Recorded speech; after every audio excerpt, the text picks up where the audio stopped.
Comes to us this morning from 1 Corinthians chapter 9. For when I preach the gospel, I cannot boast, since I am compelled to preach. Woe to me if I do not preach the gospel. If I preach voluntarily, I have a reward. If not voluntarily, I am simply discharging the trust committed to me. What then is my reward? Just this, that in preaching the gospel, I may offer it free of charge, and so not make full use of my rights as a preacher of the gospel. Though I am free and belong to no one, I have made myself a slave to everyone to win as many as possible. To the Jews, I become like a Jew to win the Jews. To those under the law, I became like one under the law, though I myself am not under the law, so as to win those under the law. To those not having the law, I became like one not having the law, though I am not free from God's law, but am under Christ's law, so as to win those not having the law.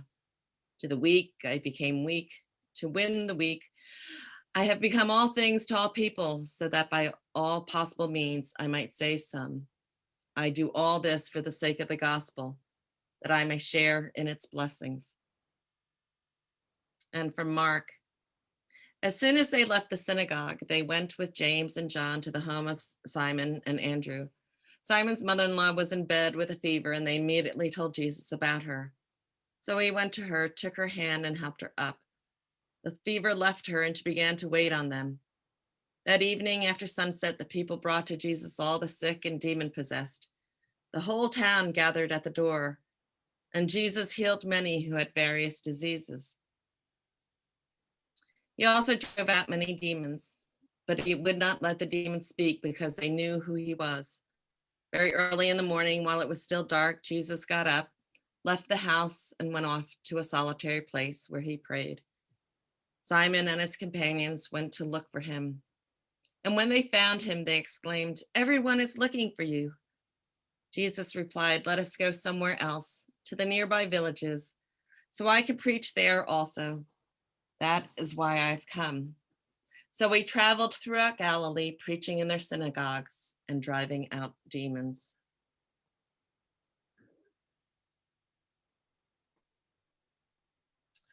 I read an article recently that talked about the 37-year-old billionaire who purchased the flight from Elon Musk's SpaceX to go to the International Space Station.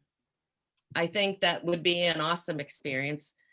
I always find it amazing to see the Earth from space, how small it looks. People can't even be seen. To see the Earth from God's perspective is to wonder how God could care for each one of us. So small and insignificant, if you really think about it.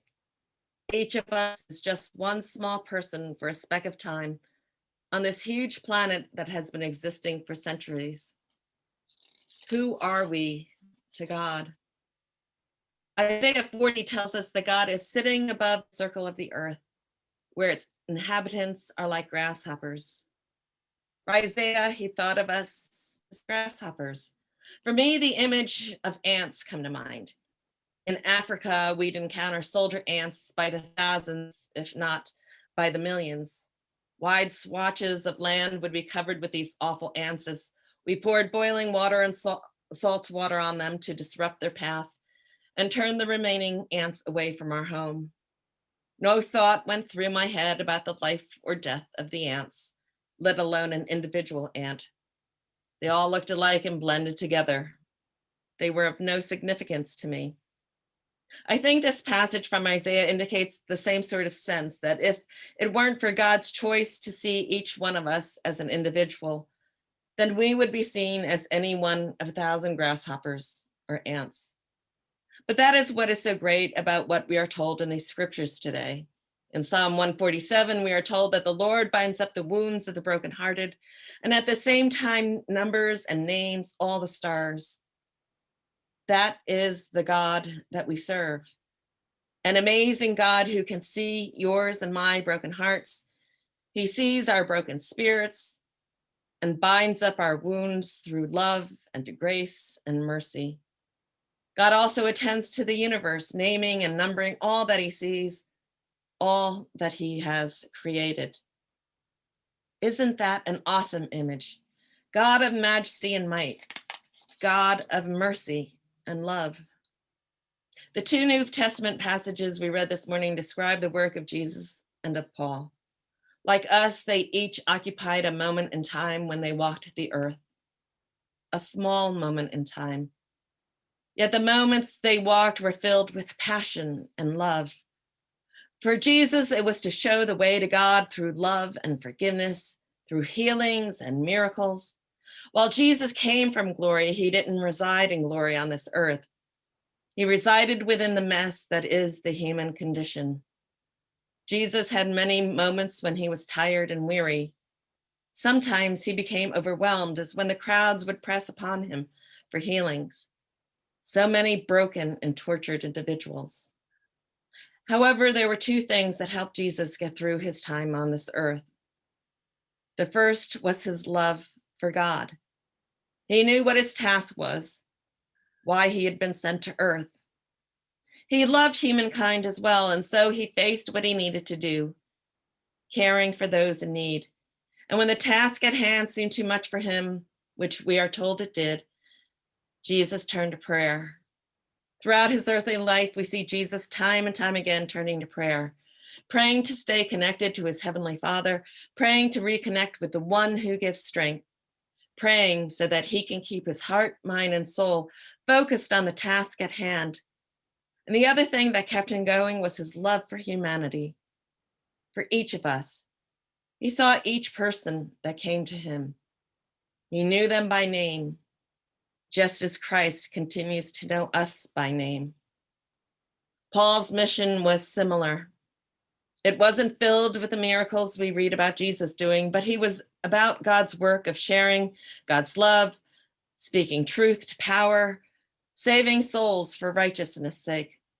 In this passage from Corinthians, Paul tells us that he becomes all things to all people so that he can meet them where they are at. He can better express the love of God to them when they see that he is one of them and not one over them. So devoted was Paul to his work that he lived with very little. In this passage, Paul talks about how important it is to be with the people where they are at. How do you think the world would be impacted if Christians all around the world lived like Paul? The only thing of importance to him was bringing people to Christ and nurturing them in the faith. The junior senator of my home state of New Jersey is Cory Booker. When he was running for mayor of Newark, he decided to do a little experiment. He made himself live with just a small amount of money for 2 weeks, the amount of money an average poor person in Newark would have. His critics called it a publicity stunt, which I'm sure played into his decision to do that. But it also showed his willingness to enter into the suffering of the people he was asking to vote for him.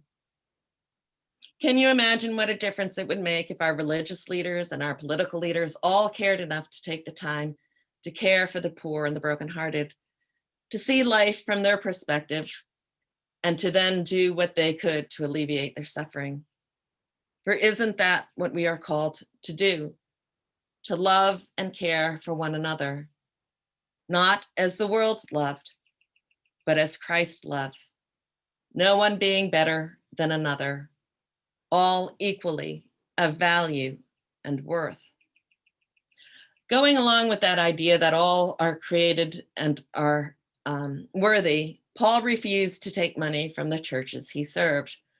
By rights, he could have taken money, which would have been provided for him from the wealthy of the church. They would have gladly given him money. But it is clear from this reading that Paul chose not to do so because he did not want to feel obligated to offer deference to the rich over the poor. He would not do that.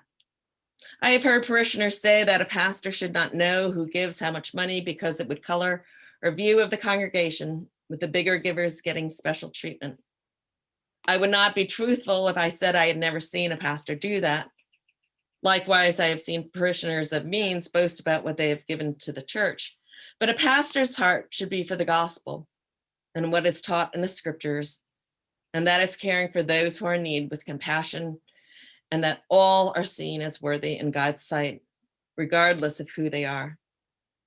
It is the same for all of us.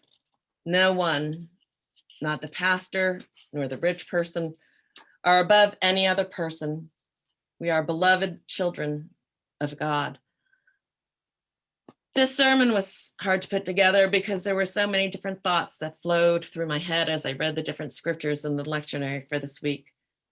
What struck me about them all is the thread that connects them, which is we are reminded of who God is and what we are called to do, selflessly giving of ourselves over to the work of God, of caring for those who are in need.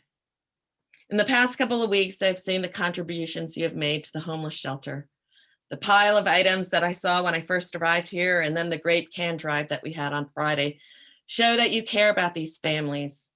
I had the privilege to meet Clint, who works at the shelter, as he picked up the items from the church. Any of you who have had the privilege of meeting him knows of his caring heart. He talked about these young mothers who weren't very involved in their children's schooling. You talked about these mothers preferring Burger King to cooking meals for their families. You also talked about their lack of skills in all areas and how much support they needed. You talked about trying to get groups of the kids onto the computers when he had time to work with them. We help out from a distance, but what difference might it make if we entered into their world in a more tangible way? I'm not suggesting this would be easy or even doable, but it's something to think about when we think of the ministry of this church.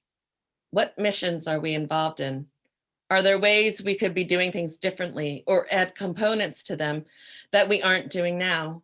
Components that would make the mission of this church more of at one with those who seek to help rather than helping from arm's length away. When I was teaching in Egypt, I had this one sixth grader whose mother had left her and her father to make her way to the United States. She hadn't seen her mother in a few years. Her father had remarried. She couldn't understand why I would leave the comfort of the USA, the place her mother gave up everything to go to come to Egypt. It was in this joining that makes such a difference in the ministry that we do. As we go through this next year together, let us take the time to really seek out what God is calling us to do, both individually and as a congregation. I know that you have done a mission study, which I'm just now getting familiar with, but let us think how we could enhance our witness through what we are shown in the scriptures. Hands-on, seeing all as God's children, sharing God's mercy and love freely and abundantly. There is much work to be done. May we be faithful in all our witness and in our worship. Amen.